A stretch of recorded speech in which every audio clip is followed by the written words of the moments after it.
안녕하세요, 이 기자입니다. 이번 시간에는 엑서지 21이라는 종목이 주가 급락이 나온 이유와 차트 분석을 통해서 향후 주가 전망은 어떻게 될지, 급락을 맞은 분들은 어떻게 대처해야 될지까지 살펴보도록 하겠습니다.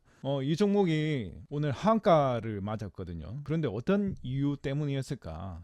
네, 한번 살펴보도록 할게요. 지금 제가 블로그 글을 쓰고 있는데요. 네이버 뉴스를 보시면 최근 이슈의 전환 사채, 전환주가 414만 주, 7.6% 정도 되는데 25일에 상장을 한다. 이런 이슈가 있죠. 그렇다면은 전환 사채가 뭔지에 대해서 설명이 필요합니다. 쉽게 이해를 해보면은 CB라고 이제 많이 나오는데 그 CB는 원래는 채권이에요. 이 채권을 회사니까 회사채라고 부르죠. 주식과 다르게 채권은 문서처럼 해가지고 가령 2년 뒤에 돈을 1억을 맡기면은 2%의 이자를 주겠다.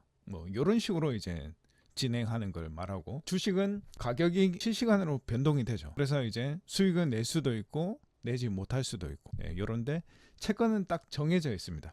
일정 기간이 지나가면은 원금이랑 이자를 돌려받는다. 그렇다면 채권은 안정적인 투자가 될 것이고, 주식은 좀 더 변동성이 있는 공격적인 투자라고 할 수가 있겠죠. 이렇게 일단 채권과 주식의 큰 개념에 대해서 알아가시면 좋고요. 그리고 난 다음에 CB가 뭐냐, 처음에는 이렇게 채권으로 들고 있는데 요 회사의 주식이 주가가 많이 오른 거예요. 그런 경우에는 나는 주식으로 바꿔서 뭔가 시세 차익을 내고 싶겠죠. 이런 경우에 채권을 주식으로 바꾸게 되는데 요거를 전환 청구권이라고 부릅니다. 이런 경우에 기존의 주주들에게는 어떤 영향을 미치게 될까, 여기에 대해서 한번 고민해 보시면, 기존보다 주식의 수가 더 늘어나게 되어서 한 주당 가치가 희석되는 결과를 낳는다라고 되어 있죠.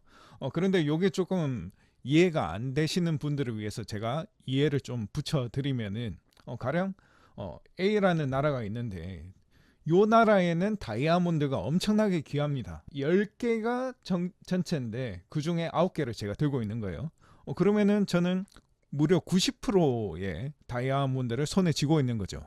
그러면 엄청 부자라고 부를 수 있을 것인데, 그런데 이제 도시 개발을 하다가 산에서 갑자기 다이아몬드가 팡팡팡 나왔어요. 그렇게 돼가지고 A라는 나라에 다이아몬드가 10개였는데 90개가 늘어나서 총 100개가 됐다.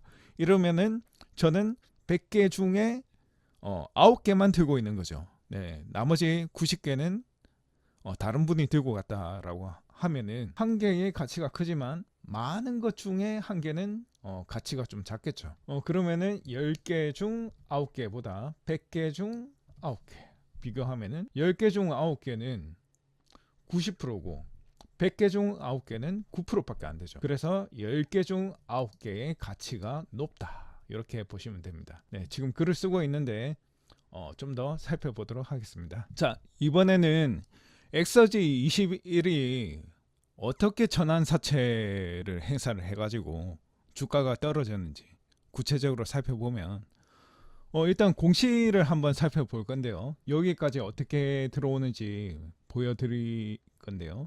상단에 보시면 투자 정보 있죠.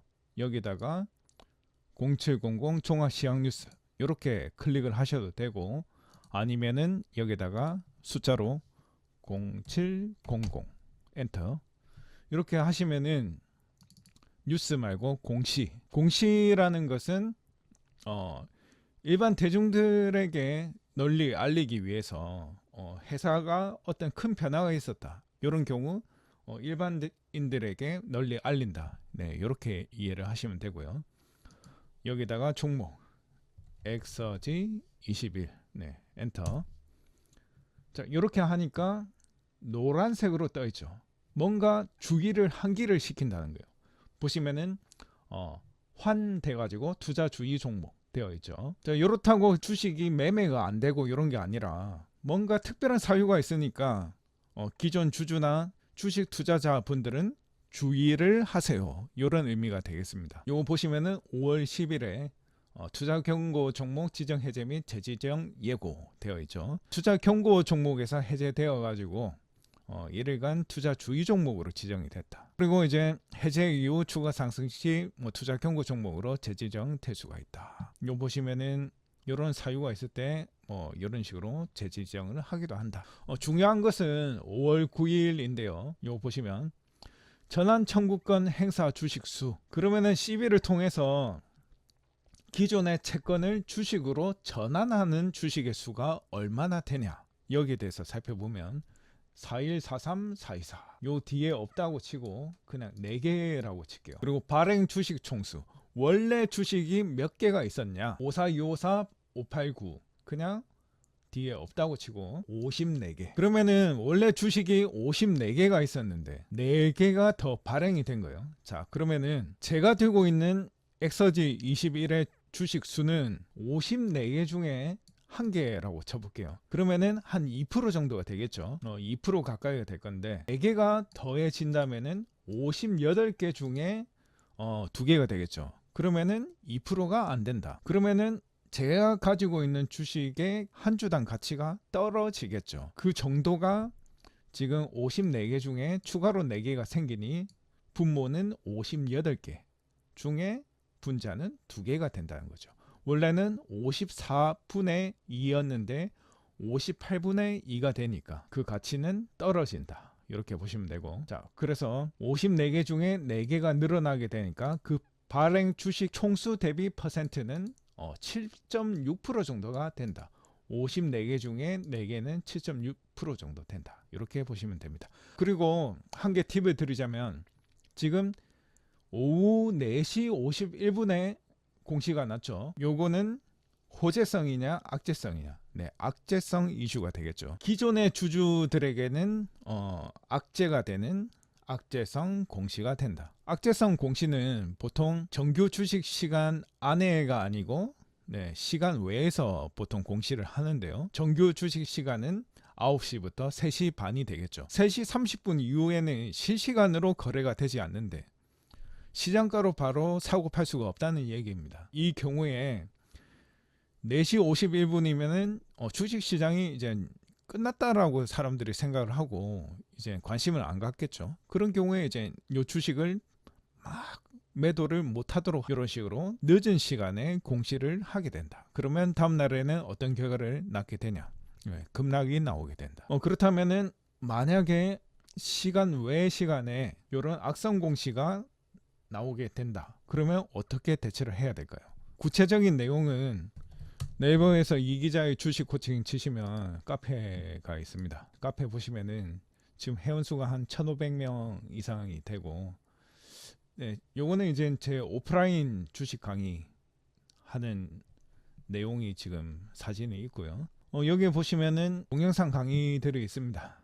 여기서 장 마감 후에도 거래가 된다고요. 시간의 거래 방법.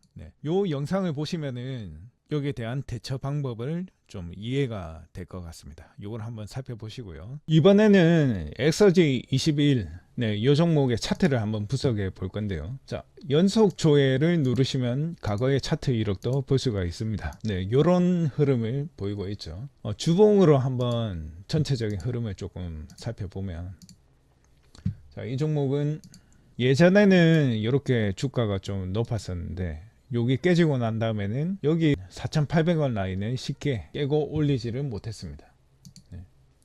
여기서는 잠시 올라갔었다가, 자, 이렇게 이제 확대를 해보면 이 종목의 주가는 거의 이렇게 하단과 중단, 상단 이렇게 세 개로 나눠 가지고 이렇게 박스권을 거의 형성을 했었거든요. 그렇다면 이 종목을 매매를 한다면은 어디서 매수를 하면 좋을까요? 맞습니다. 이런 지점에서 매수를 하시면은 손해 볼 일이 없다. 그러면 매도는 어떤 시점에 하는 게 좋냐? 저라면은 여기서 매수를 해가지고 이 정도에서 매도를 할 것 같습니다. 조금 더 길게 본다면은 이 정도 먹을 수가 있고, 조금 짧게 본다면 이 정도 확대를 해보면 이렇게 들어가면은 수익률이 요만큼 해도 136%. 여기서도 길게 잡으면 287%, 거의 300% 가까이 수익을 낼 수가 있죠. 여기서도 요만큼 수익을 내는 데까지 며칠이 안 걸렸죠. 시간이 많이 걸리지 않는다. 네, 주봉이니까 이 캔들 한 개가 일주일, 네, 거의 뭐 한 달, 두 달 만에 150% 먹을 수 있는 종목이었다. 그리고 보시면은 사람들이 조심하셔야 되는 게, 네, 요런 바닥권을 잡아야 되는데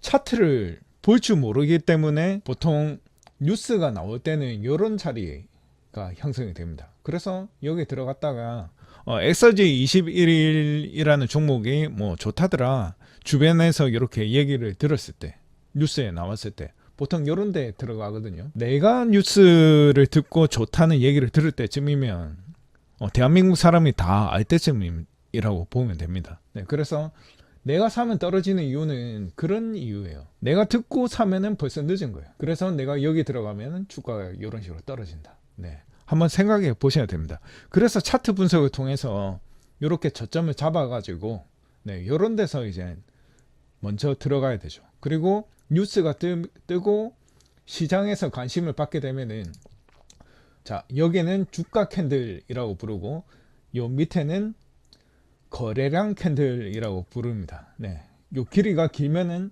거래량이 많이 발생을 했다는 거죠. 거래량은 사거나 팔고의 정도가 많다라고 보시면 되고, 거래량이 많으면서 주가가 올라갔다, 요 얘기는 사는 사람이 많았다, 많이 사게 되면은 주가는 오르게 된다, 이렇게 보시면 되죠.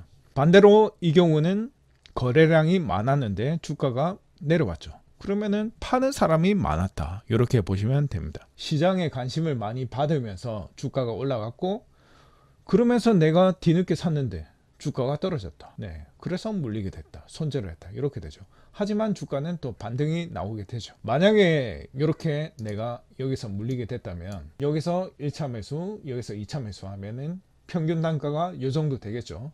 예를 들어서 10만원, 그리고 여기가 5만원, 10만원에 한 주 사고 5만원에 한 주를 산다면 평균 단가는 얼마가 됩니까? 10 플러스 5 나누기 2 하면 7.5가 되겠죠. 그러면 중간에 이 정도가 되거든요. 네, 여기까지 올라가면 나는 본전을 찾게 된다. 네, 여기서 본전을 찾는 위치가 나온다. 그래서 요거를 비중 조절이라고 부르고요.